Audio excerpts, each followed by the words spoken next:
इंसान के शरीर में हम लोग इंसान हैं क्या, यह सोचने की जरूरत है। दिक्कत कहीं नहीं, गड़बड़ी कहीं नहीं।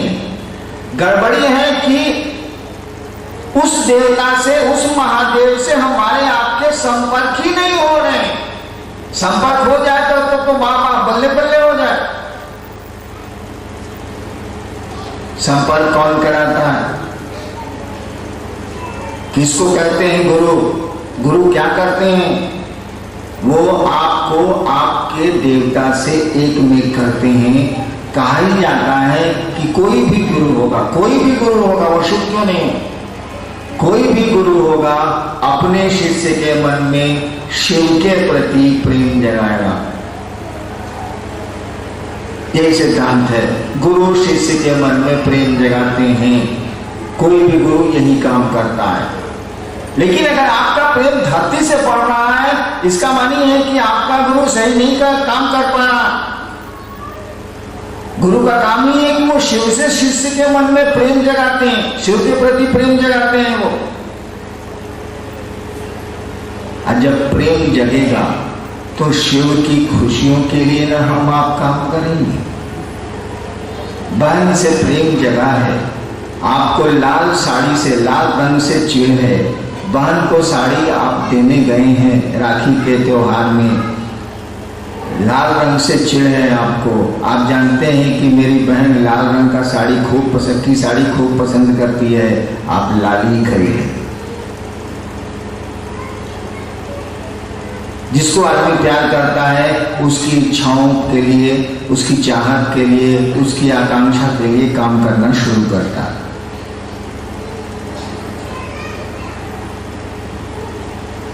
हम लोगों ने कहा कि आप सही गुरु के पास क्यों नहीं जाते हैं,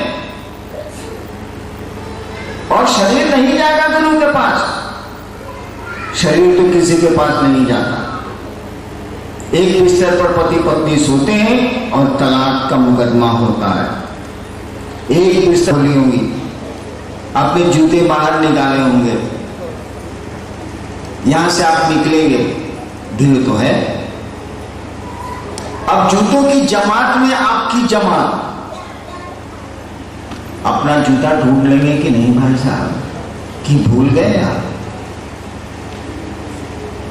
जूते के पास जान नहीं है, निर्जीव है वो, बोलता नहीं है वो, कोई उसके पास संवाद देने का माध्यम नहीं है, बोल नहीं सकता। जूते नहीं बोलते, कपड़े नहीं बोलते, पैसे नहीं बोलते, पेड़ नहीं बोलते आपसे। लेकिन आपको पता है कि मेरी चप्पल कहां है, उस झुंड में खोज लेंगे आप। आपको पता है कि आपके पॉकेट में पैसे कितने हैं, पैसा नहीं बोलता है। आपको पता है कि मेरे कपड़े धोबी क्या कितने गए हैं, हेलो, कब लौटेंगे, कपड़े नहीं बोलेंगे। आपको पता है।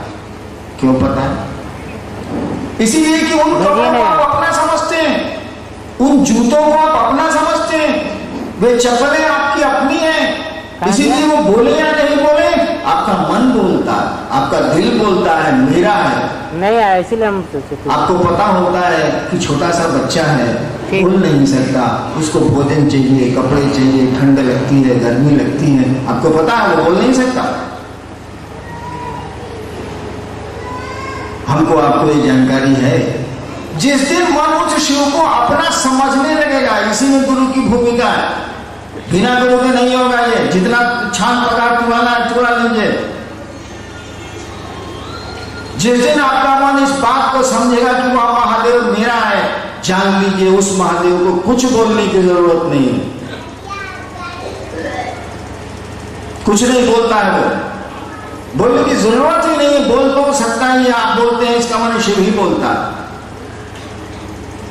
उसको बोलने की जरूरत नहीं है। आप सब जानेंगे, चप्पल के बारे में सब आपको पता है, चप्पल कुछ नहीं बोलती है। आपकी बागवानी के पौधे सूख रहे हैं, पौधे नहीं बोलेंगे, आपको पता है कि पौधे सूख रहे हैं, पानी की जरूरत है। शिव जब अपने लगने लगेंगे तो हमको आपको शिव के बारे में सब पता होगा। कल रात में कुछ लोग बैठे थे मेरे पास, अचानक मेरे दिमाग में एक कहानी आई। कहानी नहीं है, मेरे जीवन की एक दुख भरी घटना। वैसे आपके लिए तो कहानी है। पांव में मेरी कांटी गड़ी है, आपके लिए तो ये खबर है, लेकिन जिसके पांव में गड़ी है उसके लिए ये खबर नहीं है, उसके लिए एक दर्द है। मैं मधेपुरा में मजिस्ट्रेट था। कल रात की कहानी दोहरा रहा हूं। मैं मधेपुरा में मजिस्ट्रेट था और पूरा इलाका मेरे बारे में जानता था, जानता है, अभी भी जानता है। 30 साल पहले की बात है, अभी भी जानता है कि हरिहर शिव में बहुत बड़े भक्त। नहीं समझता है शिव से, अब तो जान गया, लेकिन उस समय तक बहुत बड़े भक्त हैं, बहुत बड़े तांत्रिक हैं। गाली देंगे तो बीमारी ठीक हो जाएगी, ये हो जाएगा, वो हो जाएगा, वो हो जाएगा। बहुत अफवाहें बहुत उड़ती हैं। और एक मजिस्ट्रेट, उस समय का मजिस्ट्रेट एक छोटा समाज का आदमी होता नहीं है, बड़ी अफवाहें थी। रोग भी था मेरा, आज भी है, महादेव के देह से उसमें कोई कमी नहीं आई। लेकिन उन दिनों की बात कर रहा हूं कि मधेपुरा शहर का मैं हीरो था। उम्र कम 33-32 साल का तो था ही। सुनिए एक घटना, महादेव के चलते हीरो था, नौकरी के चलते नहीं। मेरा चपरासी नाम था जगन्नाथ मंडल, एक महादेव की तस्वीर लेके आया। मैं अपने ऑफिस में चैम्बर में बैठा हुआ था। तस्वीर बड़ी खूबसूरत थी। मेरी आदत है कि मैं 2-4 हाथ के महादेव का फोटो पसंद नहीं करता। मेरी आदत है कि 5 मुंह वाले महादेव हमको अच्छे नहीं लगते।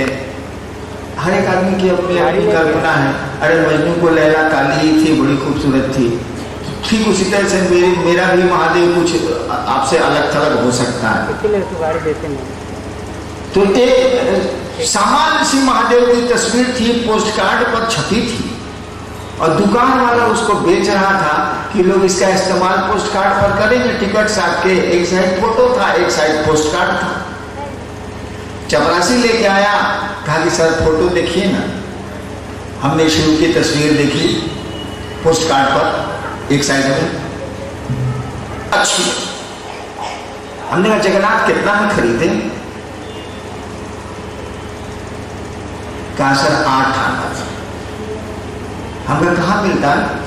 कल सर पान की दुकान पर मिलता, कचहरी के बाहर जो पान की दुकान है उस पर मिलता। हमने कहा जगन्नाथ पेशकार को बोलो 4 को फोटो ले आएगा। हमारे जो कचहरी का क्लर्क था, जो हाजिरी उजरी लेता था, पेशकार, हमने जगन्नाथ को कहा कि उमा शंकर यादव उसका नाम था। हमने कहा पेशकार को बोलो 4 को फोटो ले आएगा। फोटो ले आया।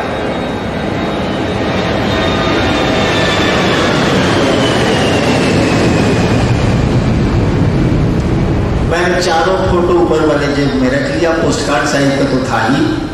घर पहुंचा शाम में। बच्चों को तो याद नहीं है, छोटे छोटे थे ये।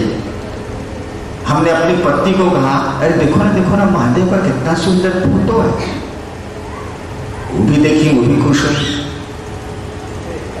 बोली कितना में मिला? हम कहा कि 8 आना दाम है, 4 का 2 रुपया हुआ। तो बोली कि आपको तो पैसा दिए नहीं थे कचहरी जाते समय, किससे लिए? वो बोली कि आप कचहरी जा रहे थे तो हम तो पैसा कुछ दिए नहीं थे। कचहरी में कौन पैसे की जरूरत पड़ती है हम लोगों को, कैसे लिए? हम कह रहे ओहो मेरा पेशकार इतना कमाता है, 2 रुपए का फोटो नहीं खींच सकता है, पेशकार से मंगवाए। जैसे इस बात को हमने कहा, मुझको लगा कि मेरे पांव के नीचे से जमीन खिसक गई। हमने सोचा कि साला बच्चों के लिए टॉफी घटती है तो मैं महादेव से मांगता हूं, खाने के लिए मिठाई नहीं होती है तो पूजा के टेबल पर जाकर महादेव से कहकर मिठाइयां मंगवा लेता हूं। पूरा शहर जानता है कि मैं किसी का पान तक नहीं खाता। मेरा इतिहास भी है, 32 साल की नौकरी में मैंने किसी का पान नहीं खाया, भले लोग मेरा खाए हों, मैंने पान तक नहीं खाया। बच्चों के लिए मैंने चोरी नहीं की, अपने लिए चोरी नहीं की, पत्नी के लिए चोरी नहीं की। भूखा रह गया, रो के महादेव से मिठाइयां और भोजन मंगवा ली मैंने, और महादेव का ये 8 आने का 4 फोटो हमको घूस के पैसे का चाहिए। जिस महादेव के नाम पर हरिनाम की तुति बोलती है, उसके फोटो के लिए मुझको चोरी का पैसा चाहिए। कितना घिनौना मेरा मन है, क्या कीमत लगाई है मैंने शिव की। यानी बच्चों के लिए चोरी नहीं कर रहे आप, अपने लिए कभी 1 रुपए की चोरी नहीं कर रहे हैं आप, घर की सब्जी के लिए और कपड़े के लिए चोरी नहीं कर रहे हैं आप, किसी के लिए चोरी नहीं कर रहे हैं आप। कचहरी में और ऑफिस में मैं चाय अपने पैसे की पीता था जब भी पीता था, या किसी को पिलाता था, और महादेव का 8 आने का 4 फोटो के लिए आपने चोरी की। आपने अपने पेशकार को कहा कि 4 फोटो ले आओ, 2 रुपए नहीं थे आपके पास, कर्ज ले रहे थे। देखिए हम लोग क्या समझते हैं महादेव को। मेरे जैसा आदमी, जिस शिव ने मेरे लिए क्या नहीं किया, करते ही बेचारे। भोजन दिया, पैसे दिए, व्यवस्था दी, क्या नहीं चाहा और क्या नहीं उन्होंने दिया।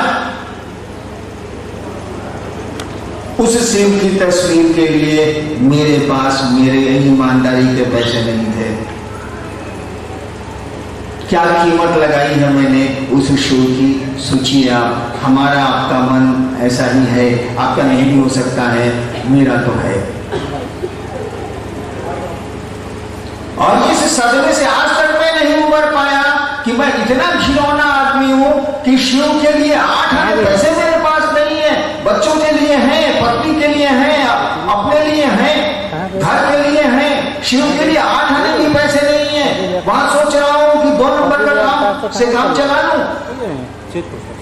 क्या स्थिति है हमारे आपके मन की। देखिए आपके मन की स्थिति तो मैं नहीं जानता, मैंने अपनी बात कही है, और ये कहानी नहीं है, मेरे जीवन की घटना है ये। ठीक है, इस घटना के 32 साल गुजर गए, 30 साल गुजर गए, लेकिन ये घटना मुझको अभी भी याद है। घटना जब दुख देती है ना तो याद रहती है। एक बहुत बड़ा फकीर था, नाम सुना होगा आप लोगों ने, जुनैद नाम था। एक बहुत बड़ा फकीर था, जुनैद नाम था। बाद में वो विश्व का बहुत नामी फकीर हुआ। जुनैद हमेशा कहते थे अपने शिष्यों को, जुनैद हमेशा अपने शिष्यों को कहते थे कि एक कहानी सुन लो बाबू। जुनैद गुरु हुए, बाद में फकीर थे। जुनैद हमेशा अपने शिष्यों को सुनाते थे एक कहानी जो उनके जीवन की थी। जुनैद कहते थे कि एक बार का वाकया है कि मैं हजामत बनाने गया, मैं दाढ़ी बनाने गया। जुनैद कहते थे कि देखो बाबू, एक बार मैं हजामत बनाने एक सैलून हजाम के पास, हमने घुसते ही हजाम को कहा, हजाम खुदा के नाम पे मेरी हजामत बना दे। जुनैद ने नाई को कहा, हजाम खुदा के नाम पे मेरी हजामत बना दे। वह एक आदमी को साबुन उबुन लगा चुका था, 5-6 आदमी लाइन में बैठे थे हजामत बनवाने के लिए, दाढ़ी बनवाने के लिए। नाई ने जब सुना कि खुदा के लिए मेरी हजामत बना दे, उसने उस आदमी से जिसको वो साबुन लगा रहा था कहा, भाईजान जरा सा ठहर जाइए। और मुझको उसने बैठाए और मेरी हजामत बना दी। हजामत बनाने के बाद मैंने पैसे निकाले, दिनार, अरब में दिनार चलता, मैंने दिनार निकाले उस नाई को देने के लिए। उसने कहा, ये आप क्या कर रहे हैं? पैसे देने थे तो लाइन में आते, पैसे देने थे तो सबका मैं जैसे जैसे लोग आए थे सबका बना के मैं आपका बनाता। अरे आपने तो कहा खुदा के नाम पे हजामत बना दो और आप पैसे दे रहे हैं मुझको। आप